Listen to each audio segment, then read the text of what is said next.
Selamat pagi teman-teman dan Bu Irsa. Kami dari kelompok 1 kelas A akan mempresentasikan politik luar negeri Indonesia pada masa pemerintahan Soekarno. Oke, perkenalkan saya Beliana dengan yang belakang 014. Perkenalkan nama saya Azra dengan yang belakang 04. Perkenalkan nama saya Ratu dengan yang akhir 12. Perkenalkan nama saya Ahmad Parkovian dengan Imayer 025. Perkenalkan nama saya Fernando Fauzan dengan yang terakhir 062. Berikut merupakan pokok bahasan, yakni yang pertama politik luar negeri Indonesia pasca KMB, kemudian penyebab terselenggaranya konferensi Asia Afrika. Yang ketiga, gagasan Bung Karno mengenai Menko dan Ordevo, pembebasan Irian Barat dari Belanda. Yang kelima, konfrontasi Indonesia dengan Malaysia. Oke, jadi yang pertama tentang politik luar negeri Indonesia pasca konferensi Hindia Bunda. Setelah KMB pada tahun 1949 yang mengakhiri penjajahan Belanda di Indonesia, Republik Indonesia memasuki fase baru dalam politik luar negerinya. Selama periode pasca KMB, Indonesia berusaha untuk membangun dan mempertahankan kedaulatannya di tengah dinamika geopolitik global. Langkah awal penting adalah memastikan pengakuan internasional atas kemerdekaan Indonesia. Seiring dengan itu, Indonesia mulai aktif berpartisipasi dalam diplomasi internasional dan organisasi seperti PBB.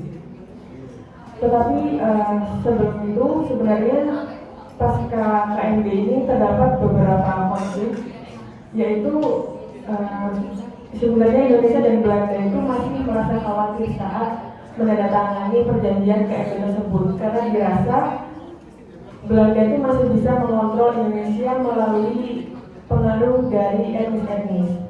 Tetapi pada akhirnya mereka tetap menandatangani perjanjian tersebut. Dan saat itu situasi politik itu masih tidak stabil, yang akhirnya membuat beberapa negara bagian ingin memerdekakan dirinya sendiri dan terjadinya beberapa peperangan bersenjata. Dan yang paling serius itu pada saat pemberontakan yang terjadi di Maluku pada Mei 1950 yang menandakan berakhirnya Republik Indonesia Serikat dan berganti dengan Negara Kesatuan. Pasca KMB, politik luar negeri Indonesia mengalami perubahan signifikan dan Indonesia berusaha membangun kedaulatan yang mendapatkan pengakuan internasional atas kemerdekaannya.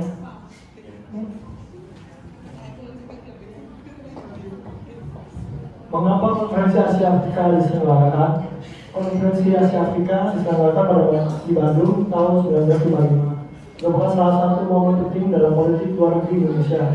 Pasca konferensi Hindia Bunda, konferensi ini bertujuan untuk mempromosikan kerjasama antar negara-negara dan Afrika serta mengusung imperialisme dan kolonialisme. Alasan utama dibalik penyelenggaraan konferensi ini adalah menghadirkan alternatif untuk blok-blok besar seperti blok barat dan blok timur untuk urusan internasional. Indonesia di bawah kepemimpinan Soekarno pada saat itu ingin mendefinisikan peran bangsa-bangsa baru dalam diplomasi global dan memperkuat solidaritas di antara negara-negara berkembang.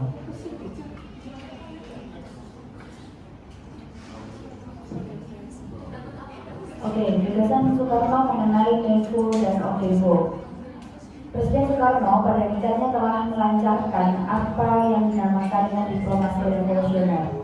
Sebagai kekuatan yang menjadi motor dari diplomasi bentuk itu, Presiden Soekarno menjuruskan gagasan penggalangan kekuatan dari negara-negara yang sedang berkembang, negara-negara yang dianggapnya progresif, ke dalam satu kelompok yang dinamakan The New Emerging Force atau NEFO. Gagasan ini disampaikan oleh Bung Karno pada saat beliau berpidato di muka umum di Istana Bogor pada tanggal 2 April tahun 65 pada saat pembukaan seminar Angkatan Darat. NEFO sendiri itu merupakan suatu penggalangan kekuatan di mana di dalamnya terdapat negara-negara yang baru saja merdeka, negara-negara yang berkembang dan kemudian negara-negara yang masih dalam proses kemerdekaan ataupun penjajahan. Kemudian apa itu Ordevo? Ordevo itu merupakan salah satu kelompok negara yang mana Pemerintahannya itu dianggap reaksioner, kolonialis, imperialis, dan menentang kemajuan dari bangsa-bangsa yang sedang berkembang dan progresif. ODECO merupakan singkatan dari The Old Established Force.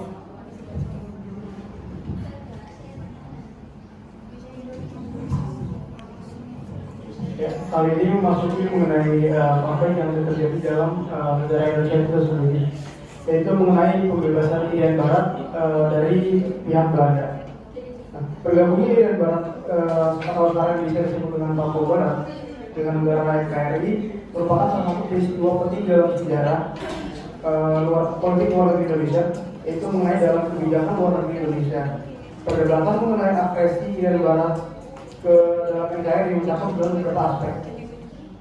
Bisa dilihat dapat diawali dengan memberikan latar belakang sejarah konflik di bagian barat Irian, termasuk masa penjajahan Belanda dan upaya Belanda untuk mempertahankan penguasaan wilayah tersebut setelah kemerdekaan Indonesia terjadi pada tahun 1945. Nah, pengaruh kebijakan luar negeri ini membahas mengenai pengaruh penggabungan Irlandia Barat dengan Republik Indonesia terhadap politik luar negeri Indonesia.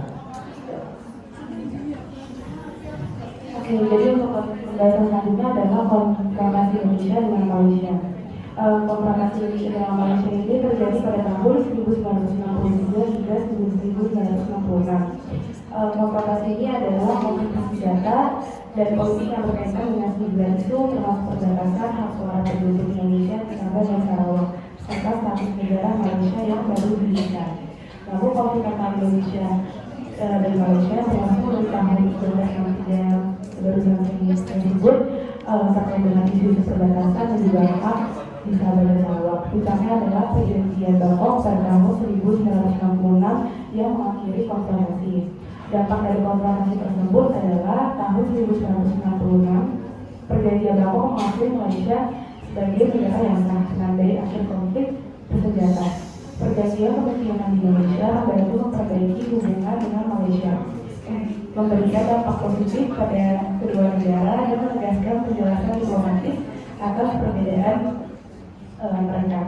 Konfrontasi ini melibatkan konflik militer dan propaganda antar dua negara. Namun setelah pergantian Soeharto dan Soekarno sebagai Presiden Indonesia tahun 1997, hubungan Indonesia dan Malaysia menjadi lebih baik. Terima kasih. Oke, sekian dari kelompok 1 kelas A. Kurang lebihnya mohon maaf. Wassalamualaikum warahmatullahi wabarakatuh.